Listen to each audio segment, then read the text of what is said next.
Hello everyone, welcome to my YouTube channel. आज हम प्रसाद योजना जो केंद्र सरकार द्वारा 2014-15 में शुरू की गई थी उसके बारे में डिस्कस करेंगे। सबसे पहले हम प्रसाद योजना की फुल फॉर्म के बारे में देखते हैं, जिसकी फुल फॉर्म है तीर्थ यात्रा कायाकल्प और आध्यात्मिक संवर्धन ड्राइव। जैसे आप सभी को पता ही है कि भारत में कई धर्म विद्यमान हैं, ठीक है। जैसे हिंदू, बौद्ध, जैन, सिख और ईसाई धर्म, सूफीवाद, कई सारे धर्मों का यहाँ पे समावेश है।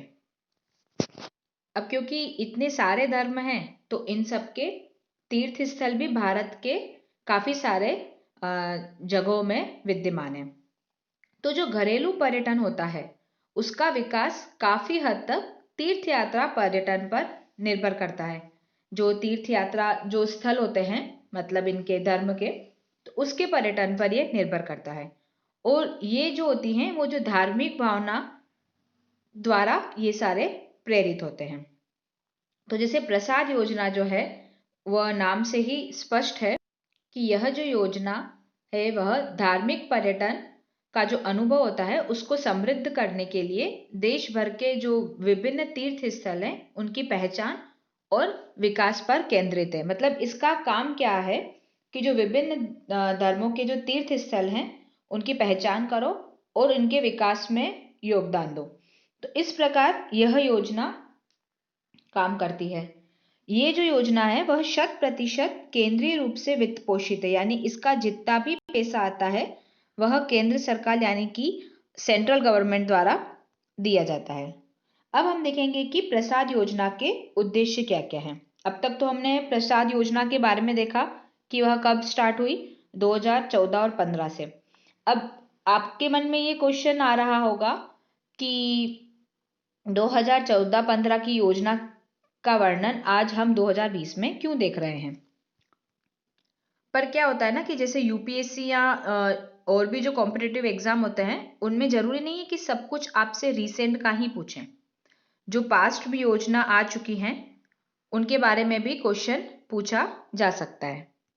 अब तक आप ये तो समझ ही गए हैं कि प्रसाद योजना जो है वह धार्मिक पर्यटन का अनुभव प्रदान कराती है और साथ ही साथ जो तीर्थ स्थल है उनके एकीकृत विकास को ये बढ़ावा देती है। अब हम देखेंगे इसके उद्देश्य के बारे में। सबसे पहला है स्थायी रूप से पर्यटन आकर्षण को बढ़ाना। मतलब जो तीर्थ स्थल हैं उनके जो पर्यटन है उनके आकर्षण को बढ़ाना ये इस योजना का मुख्य उद्देश्य है। अब है धार्मिक पर्यटन को बढ़ावा देना ताकि रोजगार सृजन और आर्थिक विकास में इसका प्रत्यक्ष और बहुमुखी प्रभाव पड़े। अब क्योंकि ये पर्यटन यानी टूरिज्म को तो बढ़ावा दे रहा है, उसमें भी ये धार्मिक टूरिज्म को बढ़ावा दे रहा है, रिलीजियस टूरिज्म को बढ़ावा दे रहा है, ताकि लोग अपने धर्म के बारे में तो जागृत और सचेत होंगे ही, साथ ही साथ इससे रोजगार का भी सृजन होगा। जैसे आप कहीं जा रहे हैं घूमने तो इससे जो आपस में कड़ी जुड़ी हुई है उसमें ये काफी रोजगार का सृजन करती है, इससे आर्थिक विकास होगा और ये सारा इसका जो रिजल्ट है हमें ये प्रत्यक्ष रूप से देखने को मिलेगा। फिर नेक्स्ट है स्थानीय कला, संस्कृति, हस्तकला, व्यंजन आदि को बढ़ावा देना। ये तो इसका मुख्य उद्देश्य और जो बेसिक उद्देश्य, मतलब कि ये तो होगा ही होगा, स्थानीय कला, संस्कृति और हस्तकला को बढ़ावा देगा। धार्मिक स्थलों में विश्व स्तरीय बुनियादी ढांचा विकसित करेगा।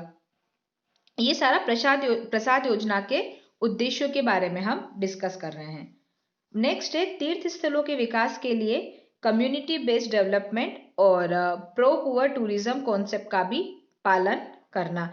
ये इसका मेन उद्देश्य ये है कि कम्युनिटी बेस्ड डेवलपमेंट होगा और प्रो पुअर टूरिज्म कॉन्सेप्ट को भी ये पालन करेगा। पब्लिक कैपिटल से लाभ प्राप्त करना। अब जैसे कहीं आप घूमने जा रहे हैं तो उससे जो सरकार को कैपिटल होगी वो उससे लाभ प्राप्त कर सकती है। आय के स्रोतों में वृद्धि होगी, टूरिज्म से काफी सारी आय होती है, तो आप सब लोग अच्छे से जानते ही हैं। फिर है समग्र विकास समग्र विकास के लिए क्षेत्र में पर्यटन के महत्व के बारे में स्थानीय समुदायों के बीच जागरूकता पैदा करना। पर्यटन का महत्व क्या है? उसके बारे में जागरूकता पैदा करना भी प्रसाद योजना का एक उद्देश्य है।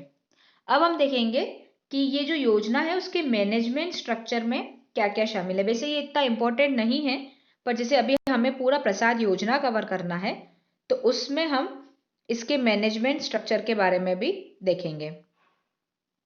सबसे पहला है NSC, नेशनल स्टीयरिंग कमेटी।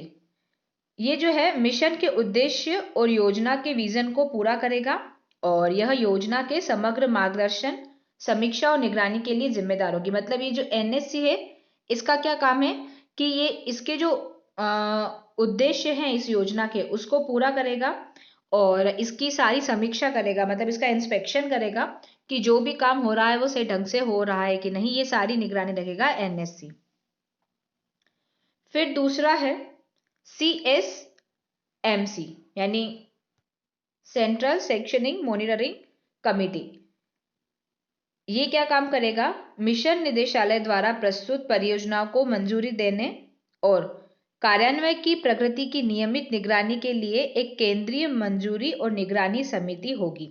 मतलब कि किस किस को कौन कौन सी परमिशन देनी है, इनकी जो भी कार्यान्वयन होगा इस परियोजना का, इस योजना का, उसकी प्रगति और उसकी नियमित निगरानी के लिए CSMC नामक एक समिति की नियुक्ति होगी।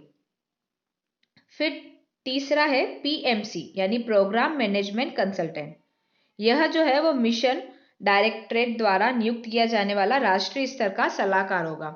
यह एक सलाहकार है, कंसल्टेंट है, जो किसके द्वारा नियुक्त किया जाएगा? मिशन डायरेक्टरेट द्वारा। अब हम ये तो हमने देख लिया कि इनमें कौन कौन से मैनेजमेंट के स्ट्रक्चर हैं, वो 3 हमने पढ़ लिया, हालांकि इतने इंपॉर्टेंट नहीं है।